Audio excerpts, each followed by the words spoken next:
दोस्तों, इस कहानी की शुरुआत होती है एक बिजनेसमैन से, जो कि अपने बिजनेस को लेकर काफी चिंता किया करता था कि क्या होगा आगे आने वाले कल में और कैसे काम आगे बढ़ेगा और उनके बिजनेस को उनका बच्चा संभाल पाएगा या नहीं। दोस्तों, उस बिजनेसमैन का एक लड़का भी था जो उनसे काफी बार कहता रहता था कि पिताजी, आप मुझे हमारे बिजनेस को संभालने को एक मौका तो दीजिए, क्योंकि अब मुझे भी बिजनेस करना आ गया है। लेकिन वो व्यक्ति कभी भी अपने बेटे को एक मौका नहीं देता था।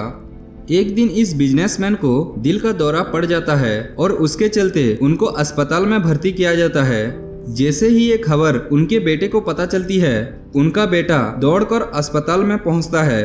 बेटा हॉस्पिटल में पहुंचने के बाद उसने ये देखा कि उसके पापा अब एडमिट हैं और डॉक्टर ने उससे ये भी कहा कि आपकी पापा अब पहले से थोड़ी ठीक हैं और धीरे धीरे करके वो अब रिकवर भी हो जाएंगे। फिर उस लड़के ने अपने एक दोस्त को कॉल करके वहां पर बुला लिया। तब उसका दोस्त वहां पर आता है और उससे पूछता है कि क्या हुआ भाई। फिर वो बिजनेसमैन का बेटा ने अपने दोस्त से कहा कि मेरे पापा को दिल का दौर आया है और उन्हें हॉस्पिटल में एडमिट किया हुआ है।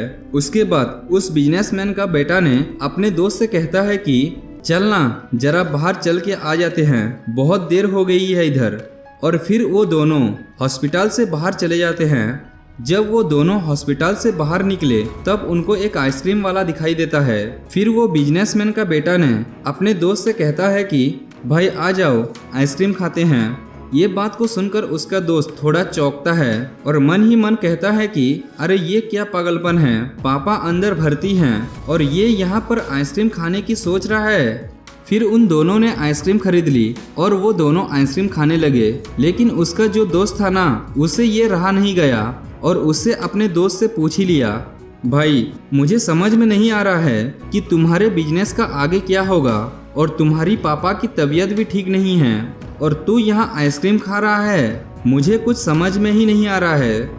फिर ये जो बिजनेसमैन का लड़का था ना, उसने जो भी बात कही उसे आप भी ध्यान से सुनिए। उसने अपने दोस्त से कहा कि मुझे ये मालूम है कि तू ये सोच रहा होगा कि मेरे पापा एडमिट हैं, यहाँ पर आइसक्रीम चल रही है, मौज चल रहा है, पर ऐसा कुछ भी नहीं है। मैं भगवान श्री कृष्ण का बहुत बड़ा भक्त हूँ और उनकी दो बातें हमेशा अपनी जिंदगी में याद रखता हूँ। पहला बात जो हम सबको पता है कि काम करना है और फल की चिंता नहीं करनी है, इसलिए जो होगा देखा जाएगा। मैं सिर्फ अपने काम पर ही फोकस करूंगा और फिर बिजनेस भी अच्छा चलेगा। दूसरी बात, वो लड़का अपने दोस्त से कहा कि मैं भगवान श्री कृष्ण की कहानी सुनाता हूँ, जो तुम्हें दूसरी बात क्या है वो अच्छी तरह से समझ में आ जाएगी। भगवान श्री कृष्ण की जो पत्नी थी, जिनका नाम रुक्मणी था, उनको जब पहला बेटा हुआ था तो उसका नाम प्रद्युम्न रखा गया और प्रद्युम्न के जन्म के 10 दिन पश्चात ही प्रद्युम्न का अपहरण हो गया। प्रद्युम्न के अपहरण के कारण रुक्मणी नाराज और उदास रहने लगी। भगवान श्री कृष्ण ने रुक्मणी जी से कहते थे कि चिंता मत करे, क्योंकि प्रद्युम्न जहाँ पर भी होगा वहीं पर ठीक होगा। लेकिन इतना समझाने के बावजूद भी रुक्मणी अपने बच्चे की चिंता में उदास और निराश रहती थी और इस तरह चिंता करते करते रुक्मणी जी के 18 साल बीत गए। 18 साल के बाद द्वारिका में जब प्रद्युम्न की वापसी हुई और जब प्रद्युम्न द्वारिका में वापस आए तो उनके साथ में उनकी पत्नी मायावती भी थी। अब समस्या ये था कि मायावती की उम्र प्रद्युम्न से 20 साल ज्यादा थी।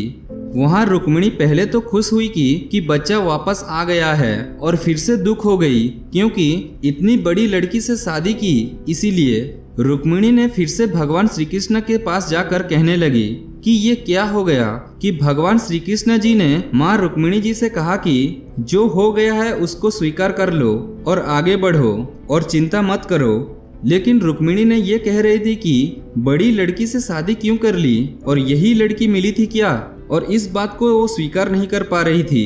इसके कारण 8 साल तक माँ रुक्मिणी ने दुखी और निराश रही थी और 8 साल के बाद रुक्मिणी जी ने ये स्वीकार कर लिया कि प्रद्युम्न ने जो शादी की थी वो ठीक है और इसके लिए ज्यादा चिंता करने की जरूरत नहीं है, और उनके शादी को उन्होंने स्वीकार भी कर लिया।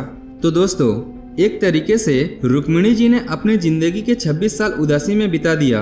इस कहानी को खत्म करते हुए वो लड़का अपने दोस्त से बोला कि मैंने अब स्वीकार करना सीख लिया है, क्योंकि भगवान श्री कृष्ण ने कहते हैं कि जो हो रहा है उसे स्वीकार कर लो, जिंदगी अपने आप सहज हो जाएगी। दोस्तों, ये छोटी सी कहानी हमें दो बड़ी बातें सिखाती है। हमारे जिंदगी में जो भी कुछ घटता है उसे स्वीकार करना सीख लीजिए और फिर जिंदगी अपने आप सहज हो जाएगी।